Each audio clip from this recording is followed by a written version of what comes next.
Hey guys, welcome back. So in this tutorial I'm gonna start creating more volume for the mouth. In this case I'm gonna open the mouth actually.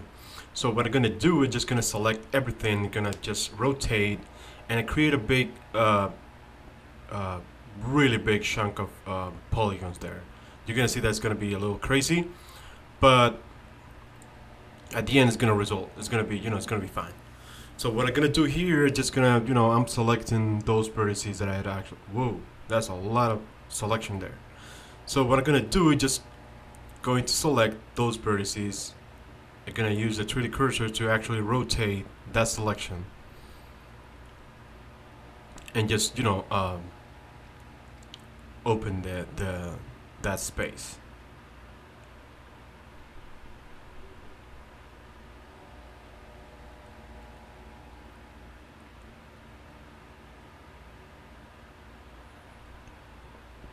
So what I'm doing here, just selecting the masking process, the side that I'm gonna be actually rotating here.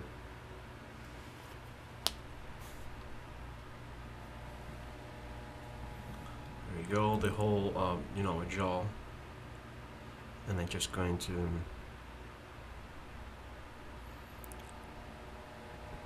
hide the invert selection, and I'm gonna rotate.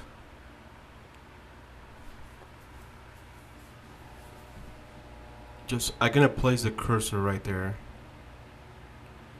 and I'm gonna rotate. There you go. So now when I unhide everything, oh dear, it's gonna be crazy, but it's gonna be fine. You'll see. So I just unhide every. Oh, yeah, you see, like it went out of scoot mode, and that's what I have. So now, in this process I'm gonna be doing now, it's gonna be a little confusing maybe, but it's basically just select those faces, vertices, whatever, just delete it and fill that hole.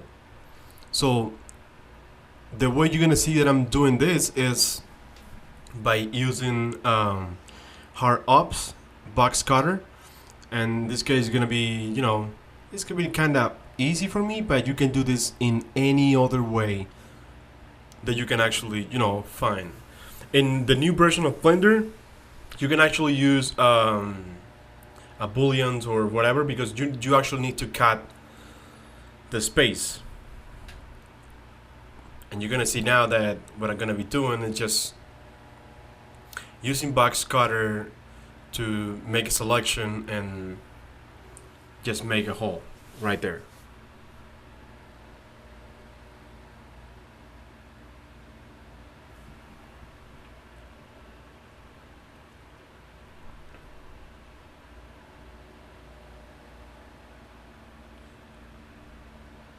But basically you can select those faces, just delete it, and just extrude to the middle, and bam.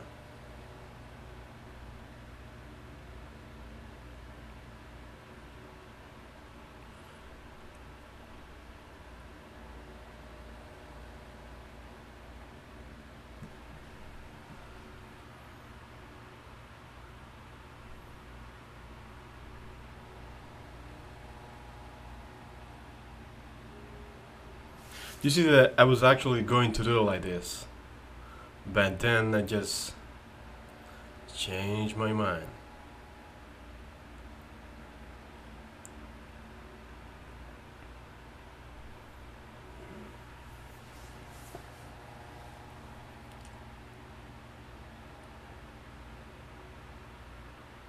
I noticed that if I wanted to do it like that, just gonna spend a lot of time just fixing stuff and not doing. So I just decided to. I'm showing you the whole process, all my mistakes, so you can actually see that in a process, not everything is pretty. Not everything is like just one click and bam, it's gonna happen.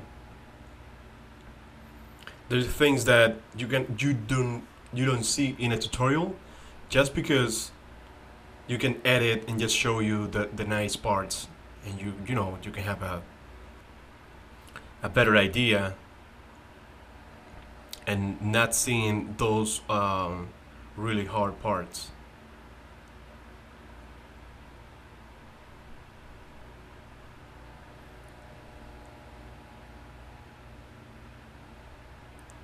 But in this case, I just, got tired and was like, you know what, this is not gonna work.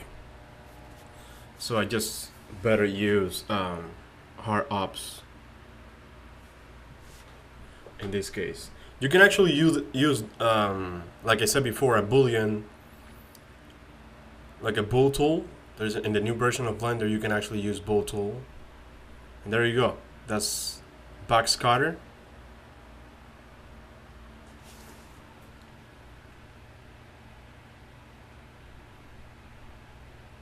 Backscatter is you basically gonna make selections, and those selections gonna cut in a boolean with a boolean system here. You see now I'm creating the selection. So I'm just gonna speed up this process and see you in a bit.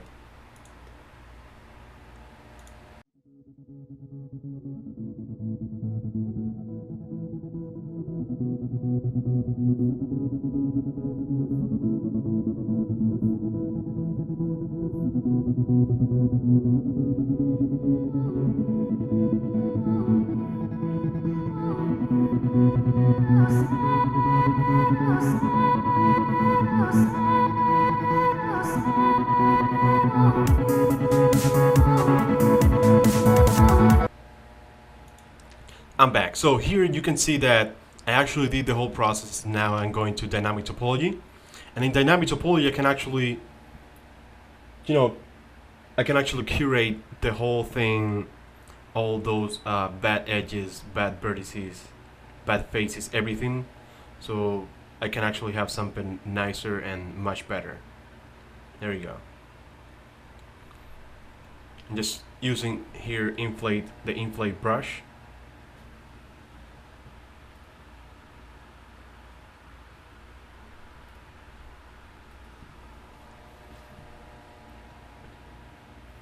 A little bit more volume here in the mouth. Trying to give more, more shapes and a nice volume in the mouth.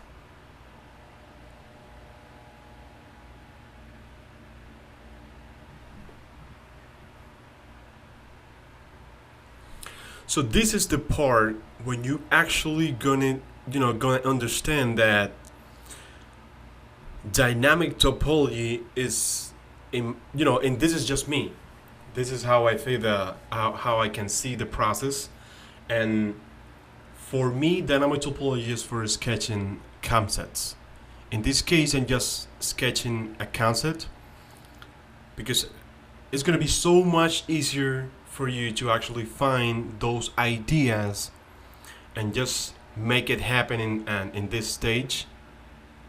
It's going to be so much easy for you to actually do this in dynamic topology. My usual workflow before was like everything here in dynamic topology, and then I noticed that I was actually doing that wrong. There's some process that is going to be so much heavier if you do it in everything in dynamic topology, like designing the skin with alphas. That's going to be so much heavy here that if you do it in a multi-resolution. So that's the full workflow that I'm going to be showing you in this tutorial.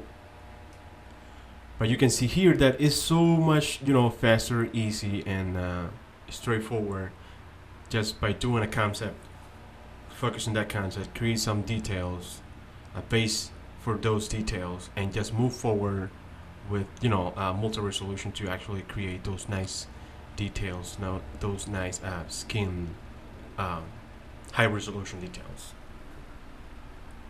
Here I'm just just trying to find break those straight lines, create more curves, try to make it. I just symmetrize.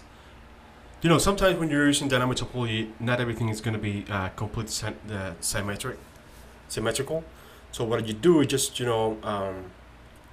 just go there, and under dynamic topology you're going to see that it says uh, symmetrize. So what you're gonna do is just select the direction and just hit that button. In this case, it's positive x to negative x.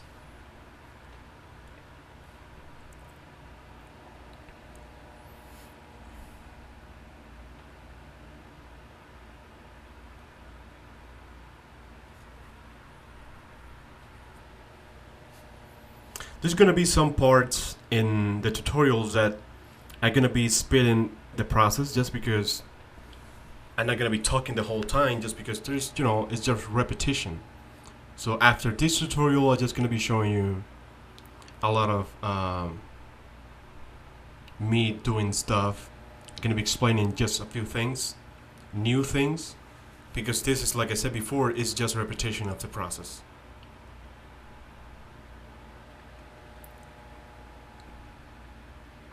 Like here, I'm just trying to find more anatomy proportions. In this case, for the eyes.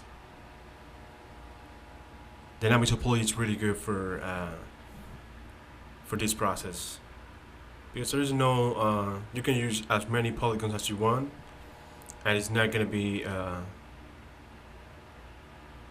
complicated actually.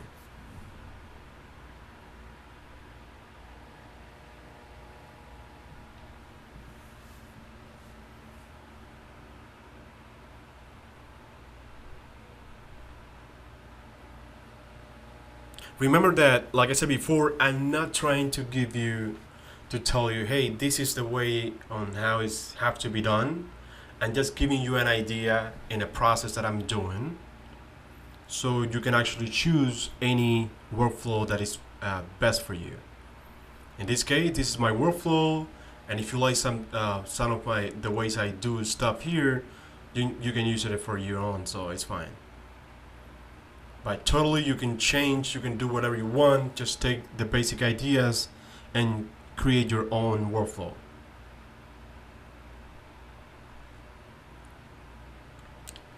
Here, just trying to fix those pinching that I told you later that I found in the topology. But I wasn't worried about topology, though, so that is fixed now.